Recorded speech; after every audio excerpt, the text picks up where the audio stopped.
It's Monday.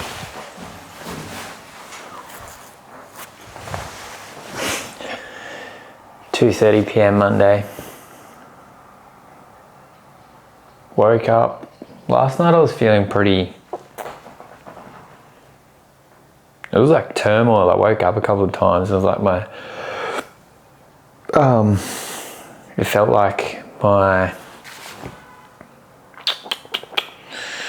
nervous system was just friggin' jacked, and it's this state that I'm in a lot of the time, and I feel this tension in my body, and yeah, it wasn't nice. I was like, oh, woke up a bit restless, back to sleep. I feel it's like my body's still addicted to the pain and the suffering, and it's the comfortable normal.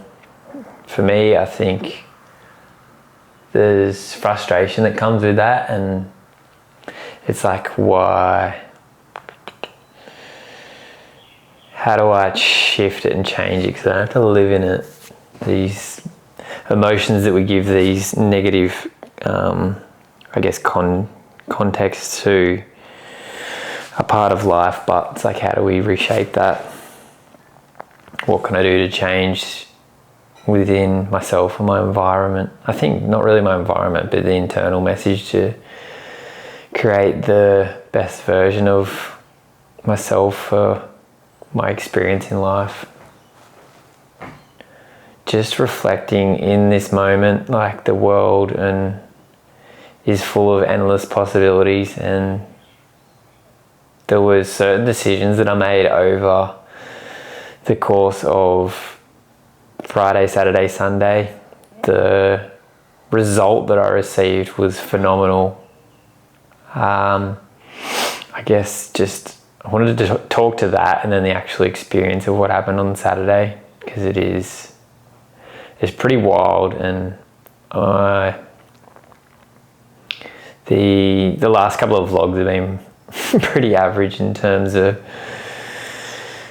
quality of myself, and that was reflected in my output and doing them at night and feeling just exhausted mentally. So feeling in a better mental state, physical state's really good as well. Just a better capacity to help relive that story. But yeah, it's the place of these emotions that are rising, and the thing that I'm really feeling in this today is relationships, and my relationship is shifting and going through the natural progression, and it's my expectations of what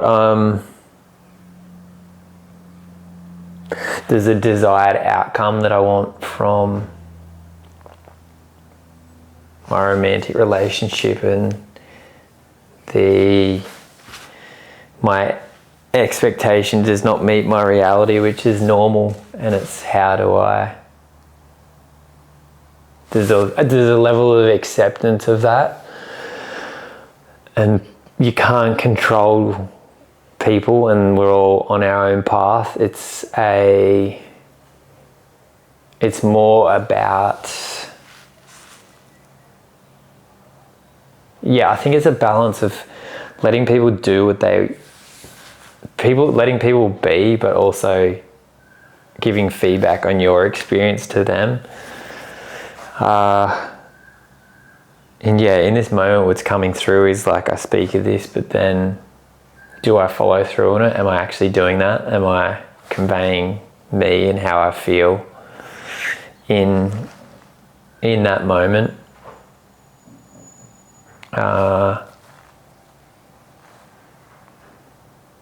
Yeah, it comes from a place of love, I think, and the more love and excitement for the world, the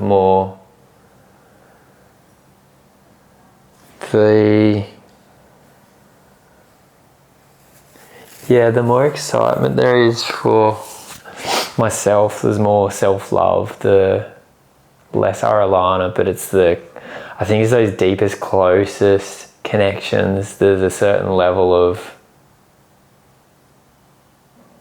hesitation, as it's like you have this beautiful experience and speaking your truth may upset that, which is a great reminder in this moment to just speak your truth, lean into it, to allow, to accept, to feel the discomfort, knowing that it comes from a place of love and that you are going to upset people, and relationships have a range of emotions, and it's good to acknowledge it and be receptive to that.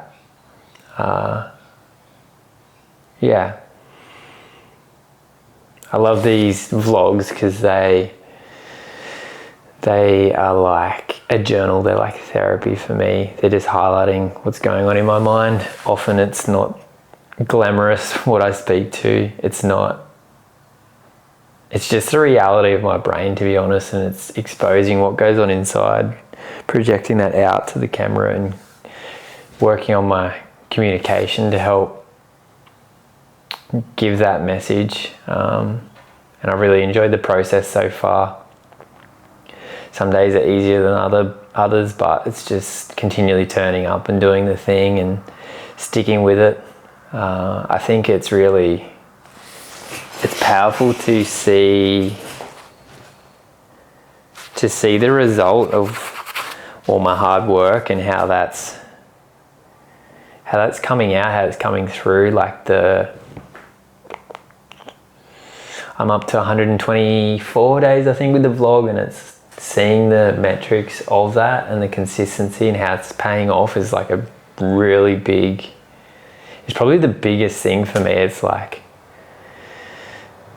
the amount of time that I'm putting in each day is not huge, but compounded over time, it's like I can see the result and I can see I can see the views and the impressions increasing, and it's crazy, the subscribers, and it's just, it's imperfect, unscripted, it's off the cuff, but it feels good. I'm enjoying it, the process. I think it'd be good just to reflect on these. Like, there's so much of my bandwidth and capacity is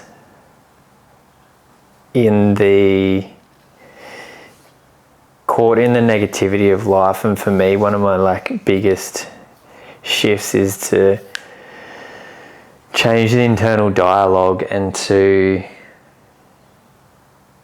focus on that positivity and be someone who leads with love from my heart and is doing the thing, doing the work. I think just Nedd and what he does, that was super inspirational for me, and it really just motivated me to strive to be myself, not strive, but just be authentically myself, and to continually just tap into that. And the whole weekend experience was just I had different options of things I could do with my time. And I just felt drawn to going to Sydney. I felt drawn to doing my vlog. The Nedd's run at 4 a.m. was just really reiterated that when I tap into my heart, my intuition, my gut, and just listen to that and go with it. And it's just a reminder that the weekend was such a crazy experience for me, and really just using that as a gauge too for where I'm heading. Just tapping into that frequency of what serves me best, and disconnecting from money, disconnecting from having to do, having to be. The best thing you can do is just be yourself, your authentic version of you, and continue to just going into that place. And So what happened on Saturdays, I did Nedd Brockman. He's just a typical Australian guy. He's a tradesman. He just started doing he's just got a really positive outlook on life, and he's done some pretty crazy adventures. Run across Australia, went for the world record for running 1,000 miles, and just a like really inspiring guy, and it was awesome to. So yeah, I did his run. He's got this company called Nedd's Milk, which is chalky and caramel milks that is sold here in Australia. And he does these runs at 4 a.m. So that was just the time that he used to train at because of work. So the runs are at 4 a.m, which is funny. A couple of thousand people turn up at the end. They give away a heap of milk, and with that, at the end, he was like, I'm going to take 30 people to Mount Kosciuszko. We're leaving now. We've got 2 more spots. Who wants to come? And I was like, oh, like what's going on? I'm like, oh, I'm just going to try and do it. So next thing I'm in a rock off, which is scissors, paper, rock, eliminator. So it's winner plays on 20, 10, 4 people. And then, yeah, it was so crazy because it was like there was just this feeling inside of me. I was like, oh, I'm getting on that bus, and it was wild. Like I usually just go for rock, that's my default, and I think I went rock, paper, scissors, and every round I won. And then next thing I was one of the 2 people who got on the bus, and it was just like, what the hell is going on? I thought we were driving down to Mount Kosciuszko, which would be like 5 hours each way. We ended up we went from there to Bankstown Airport. They had shuttles that drove us there. It was about an hour. It's an hour each way. They chartered a plane for 30 people. We had breakfast, jumped on the plane, flew down to Cooma Airport. From there, we were shuttled up to Charlotte's Pass, which is like the closest you can get to Mount Kosciuszko. Mount Kosciuszko being the highest mountain in Australia, 2,238 meters, I think it is, I saw today. And so from there, we ran from Charlotte's Pass up to Mount Kosciuszko, 9-kilometer run. I ended up running the whole way, which was after the 10K morning run. I was already so fatigued. Then I did this run, which was steep at elevation. My heart rate was like literally tapped at 170 for the whole time. Got to the top, got a photo of Neddy up on there's like one of those geographical markers on top, stood on top of that and got some photos, and we all went and walked from there back down. We went a different route to Thredbo, which is a ski resort linked into there. We walked along the boardwalk, which you're not allowed to run along, so we walked the boardwalk down to Thredbo, had lunch at the highest restaurant in Australia, I believe, and then we got the chairlift down to the bottom, jumped on some shuttles, drove back an hour to Cooma on a plane, and then back to Bankstown back to Centennial Park. It was just like, what is going on? It was from my morning of, no, actually, all I was going to do was just the morning run. And I think one of the funniest things is I spoke to Nedd and I was like, oh, my girlfriend Amanda doesn't know. So the other people found out a day prior, so they had a little bit of notice, but me and this other guy only found out on the day. But I was like, I'll ring Amanda and I'll FaceTime and tell her what's going on, and during that we can, like, I'll ring her, tell her that I'm going to Kosci, and then I'll bring you into the shot, and then we had the plane in the background. It was just like, oh, I had three cameras pointing at me while I was on my phone, like FaceTiming her, and it pushed me out of my discomfort, like just being the center of attention like that. But it was crazy. Like I was like, what is going on? What is actually happening? Like, this is insane. Oh, yeah, just so surreal, and it's cool to reflect on it. Like, just, yeah, wow. I don't know, just the whole experience, like being there, just the inner knowing, and like that feeling was insane. Like, I just, yeah, so surreal. And yeah, I don't know, it's just like it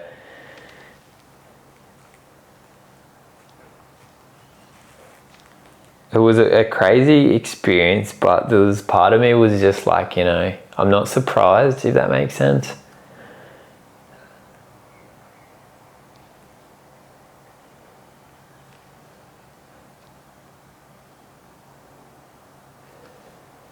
Yeah. I feel like there's a lot of emotion coming through in this moment. It's just like, it just hit me now when I talk about it, but it's not. It's emotion, not of pain, but like gratitude. And it's like, I fucking deserve this. Like, I've worked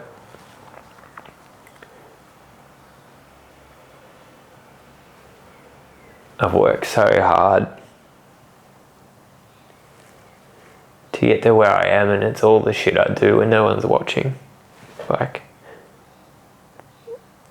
more and more I'm like exposing myself to the world through what I do in public and then on camera. But it's the shit that I do when no one's watching that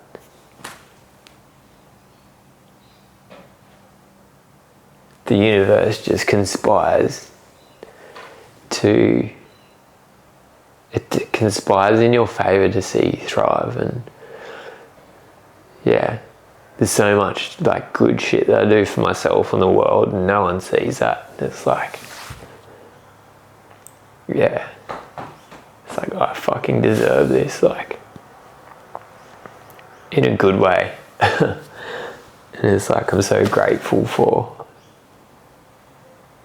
the experiences and the people, and it's like,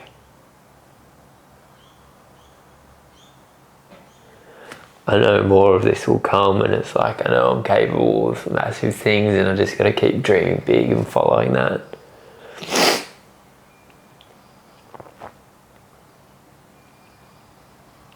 And yeah, the future's, it's big and it's scary, but I know it's what I have to do. Like, this is just part of the process, and I'm so excited to see the footage. Like, yeah, just doing stuff, like just getting after it, doing stuff, being alive. Like, I'm fucking alive, and this is it, and it's just my life, and capturing that, that's all I need to do, is just be me, be authentically me. And I'm so appreciative of all the people. Like, I can see that, like, in the people that inspire me. Like, the one thing is just they're so appreciative. I've met some amazing people this month, like, insane. I met Red Farron, one of my favourite artists. I met Danny Lim, I'd seen him in public. And then I met Nedd Brockman. Like, oh, that's happened in a month. It's insane. Like, oh, big things are here. Big things are coming. Let's fucking go.